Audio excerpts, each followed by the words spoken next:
Masterpiece has changed a lot over the past 20 years, starting very experimental before going into a more real-world look similar to the Alternators line to extreme cartoon accuracy. Now we've entered a new change with the MPG line, doing everything from the toon style to more stylized looks to making re-releases of Studio Series figures. I mean, sure, I guess. Not going to judge it too harshly since it hasn't come out yet, but still, what an odd choice.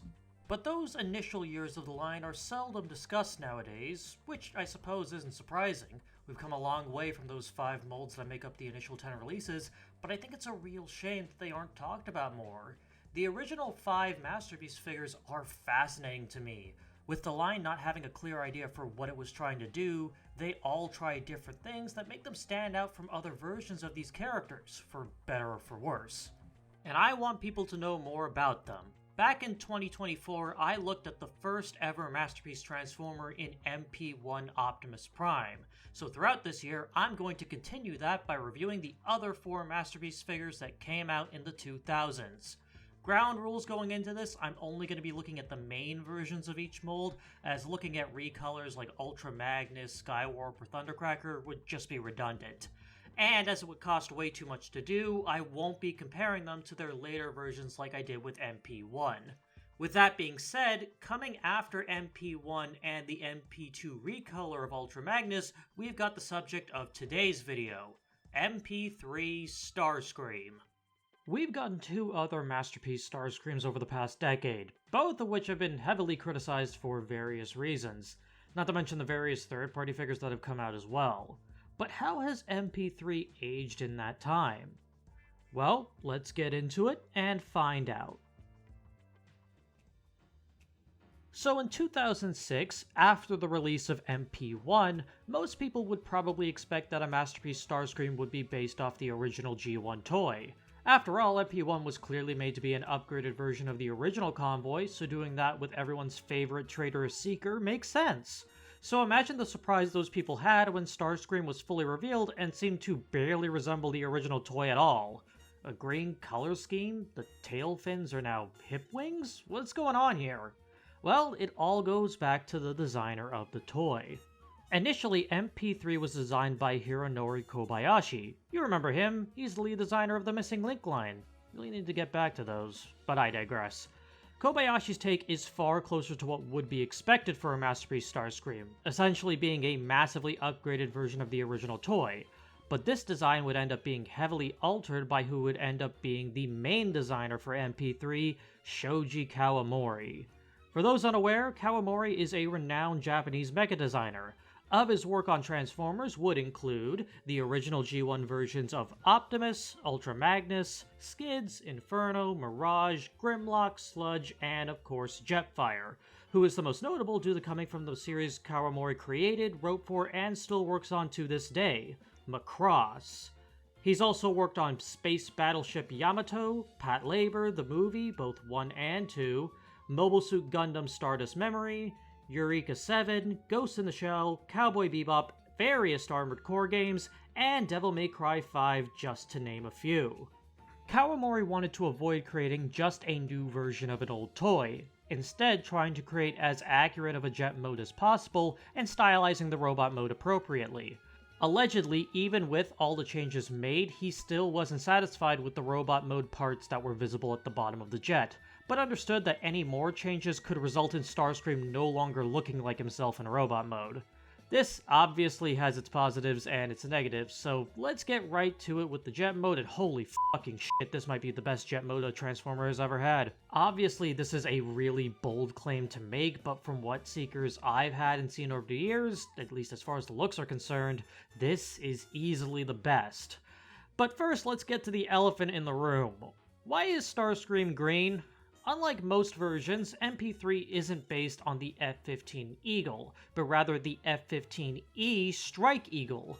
Given this figure was attempting to get as close to accurate to the real jet as possible, it uses the same dark aircraft camouflage as it does. It's one of those things that I find has aged rather gracefully. Back when this first released, I can imagine having issues with the radically different color scheme, but nowadays I think it really helps this version stick out among the many other versions of G1 Starscream we've gotten. But if you still prefer the traditional color scheme, then don't worry, as MP3 also released in that color scheme as well, alongside versions of Skywarp, Thundercracker, and a ghost version of Starscream. But the accuracy to the Strike Eagle doesn't end there. There's also things such as the conformal fuel tanks on the fuselage, and the decals have all been placed where they should be on the real jet. Combined with the panel lining on the mechanical detail and the weathering done throughout really sells the realism Shoji Kawamori was going for. Then there's the profile of the jet. A lot of Starscreams over the years have had bulky undersides just as a necessity to contain the robot mode parts. The classics and Earthrise figures, the Combiner Wars figure, even MP52 suffers from this problem. That isn't to say there haven't been figures to do this well. The non-licensed versions from Make Toys and Deformation Space are pretty good, but I think MP3 really does this the best overall. The only other figure I can think of that's this good is its successor, MP11, given that that figure is just a modified version of this guy. By the way, that's why MP52 was referred to as Starscream 2.0. MP11 is basically a retool of MP3. Even looking at the underside, the only part that gives away the fact that this guy transforms is the fists. It's really impressive. But just looking good isn't the only thing this jet has going for it. Starting off, there's quite a few moving panels we can use. Like the air brake, the wing panels can be moved up and down, admittedly more for the transformation, but still. The nose of the plane opens to reveal a radar dish, and you can open up the back to reveal the engine detail. Speaking of the back section, the thrusters are posable, a nice little addition for any flying poses you may want to do. Of course, the cockpit opens up, revealing a little seat that you can place the included minifigure of G1 human character Dr. Arkeville. It's a nice enough minifigure, could have used a bit more paint, but it gets the job done and looks nice inside the cockpit. Going to the cockpit's underside, there is this hole, which we can plug this clip into. This is so that Starscream can carry the gun mode Megatron that came with both MP1 and MP13. A nice bit of cross-compatibility, but what if you don't have MP1 or MP13? Well, don't worry, because you can also use the old Legends class Megatron instead. As for weaponry, there's the standard null rays and a set of missile racks. You can swap them between each port, but the missiles sadly don't plug into the wings as well as the null rays do.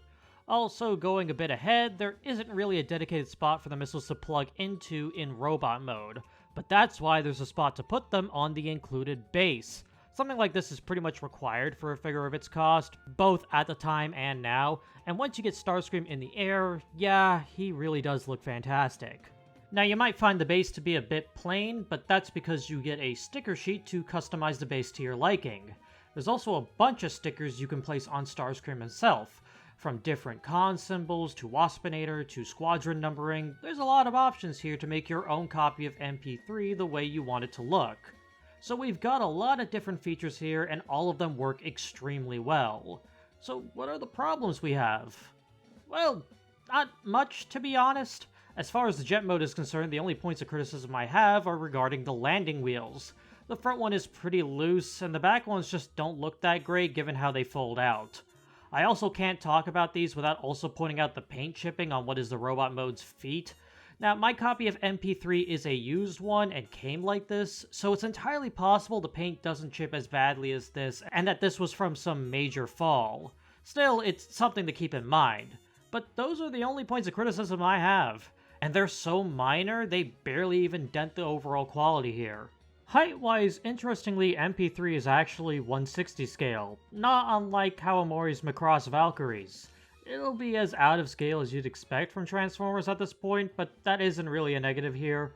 Overall, this is an utterly fantastic jet mode, from the accuracy to the variety of features along with the display base. Dare I say it might be the best part of the figure, but I can't say that for certain without covering everything, so let's get into the transformation and get Starscream into robot mode. If you ask me to describe MP3's transformation in 5 words or less, I'd say, honestly, pretty straightforward.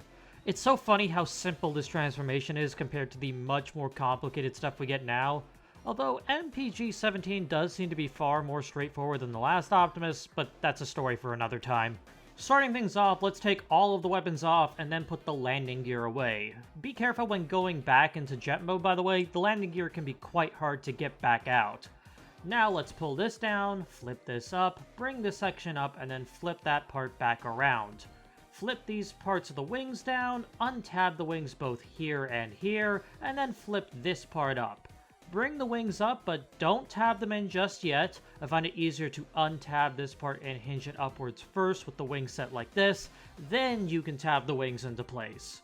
Fold the arms out, then bring the sides of the torso down, bring out the hands, and fold the boob parts down. Now the instructions say to work on the cockpit next, but personally I think doing the legs first is the better option, so that's what we're going to do. To start, pull this crotch piece out, fold the tail fins in, untab the entire tail fin section, separate the legs, and pull them straight down. Pull this part out and around to complete the feet, and that's the bottom half done. Now we can cover the cockpit. Pull the entire nose downward, open the top, fold the seat in, and close it back up. Now pull this entire section upwards so that we have clearance, then bring the entire cockpit around. Do be careful of the head as it can get stuck there. Fold the nose down and then tab the back into it. Tab it back into the waist, plug in the null rays, and that's that. Overall, this is a very nice transformation. It's pretty easy to do, only really hampered by some of the tolerances being a bit too tight and clearance issues. In particular, the head has a habit of getting stuck when rotating it out, but if you take your time and follow the instructions, you should have no problem having MP3 go from jet to robot and back again. Now there are some clear compromises here, as I'll get into, but even so, MP3 still has a very nice looking robot mode. It still clearly reads as a character, with the main difference, besides the hip wings of course, being in the proportions. The legs are noticeably thinner thanks to the tail fins being connected to the hips, but perhaps more apparent is the arms. They're far more bulkier than normal in order to make the jet more accurate, but it results in the arms feeling a bit stubby.